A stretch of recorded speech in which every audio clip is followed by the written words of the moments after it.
31 years after the first Toy Story changed animation, Pixar sent the toys back into theaters one more time. By Sunday night, Toy Story 5 had earned an estimated $312 million worldwide. But the surprising part is not that audiences returned. It is that Disney brought back a story that had already felt finished twice. The opening was enormous. Toy Story 5 earned an estimated $160 million in the United States and Canada, plus another $152 million overseas. These were studio estimates released on Sunday, so the final domestic number could move slightly.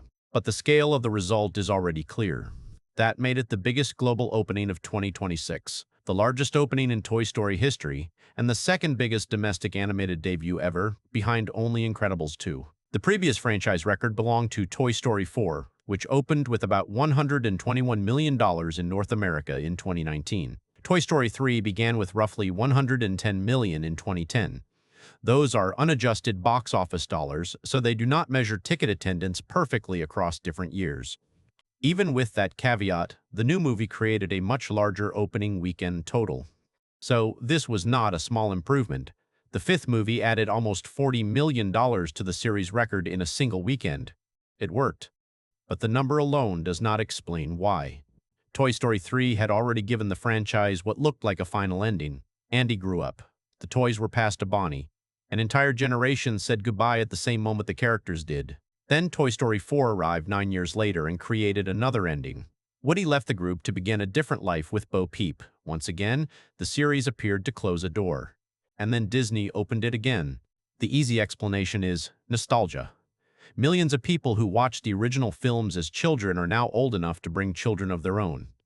The first Toy Story arrived in 1995. For a large part of the audience, these characters have existed for nearly their entire lives. That matters.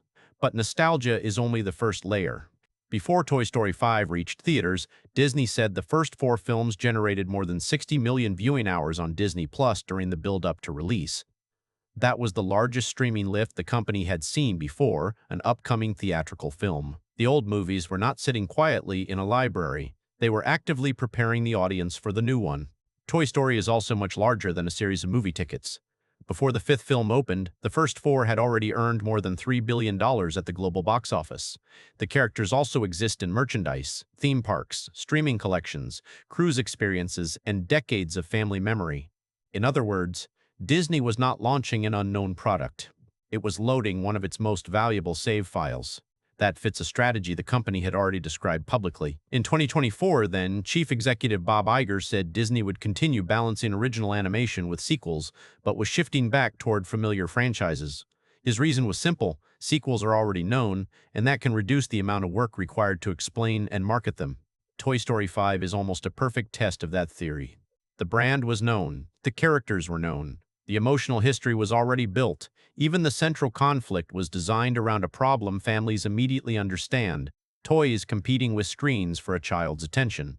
But familiarity does not remove risk. It changes the type of risk. A new Pixar film risks being ignored because viewers do not recognize it. A fifth Toy Story film risks something different. It can feel unnecessary, it can weaken earlier endings, and it can convince audiences that the studio has stopped moving forward. That is why the opening matters. It suggests that, at least for one weekend, viewers did not reject the return. They rewarded it at a level no previous Toy Story movie had reached. The response was not only commercial. Disney reported strong early audience and critic scores, including an A cinema score. Those signals matter because family movies rarely finish their theatrical run in 3 days. Parents talk. Children ask to see films again. School holidays give successful animated releases time to keep earning. But a record opening is not the same as guaranteed profit. Toy Story 5 reportedly cost about $250 million to produce before marketing, and the full ticket price does not go back to Disney. Theaters keep a share, international arrangements vary, and a global advertising campaign adds another major expense. So $312 million is a huge start. It is not $312 million in profit. The second weekend will tell us more. Toy Story 4 dropped about 51% in its second domestic weekend, but eventually passed $1 billion worldwide. Toy Story 3 followed a similar path and also crossed the billion-dollar mark. Toy Story 5 now has a larger opening than either of them, but it still needs staying power. That is the financial question. The creative question is larger. If Toy Story 5 continues performing strongly, Disney will have fresh evidence that established animated worlds remain among its safest theatrical bets. That does not mean original films disappear. Disney has repeatedly said it wants a balance. But in a crowded movie market, a known title begins the game with advantages an original story has to build from zero. Recognition gets the first click. Trust gets the ticket. And decades of emotional history can turn a release into an event before the audience knows whether the new chapter is necessary. There is also a strange symmetry inside the film itself. Toy Story 5 is reportedly about toys struggling to remain relevant when a tablet enters Bonnie's life. Outside the film, Pixar was asking a similar question. Could these characters remain relevant in a world that had changed around them? For opening weekend, the answer was yes. The opening suggests Disney did not need to discover a completely new audience.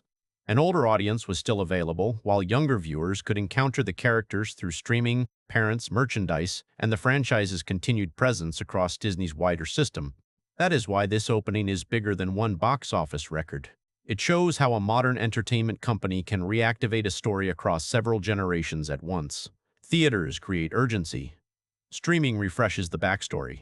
Products keep the characters visible. Parents transfer familiarity to children. And then a new movie brings all of those paths back to the same screen. Toy Story had already reached what felt like an ending twice. But stories do not stay finished when the audience still treats them like part of its life. Now the next level is not the opening weekend. It is whether Toy Story 5 can hold attention long enough to justify its enormous cost, and whether its success encourages Pixar to keep balancing new worlds with old ones. The toys came back. The audience came back too. Subscribe for major stories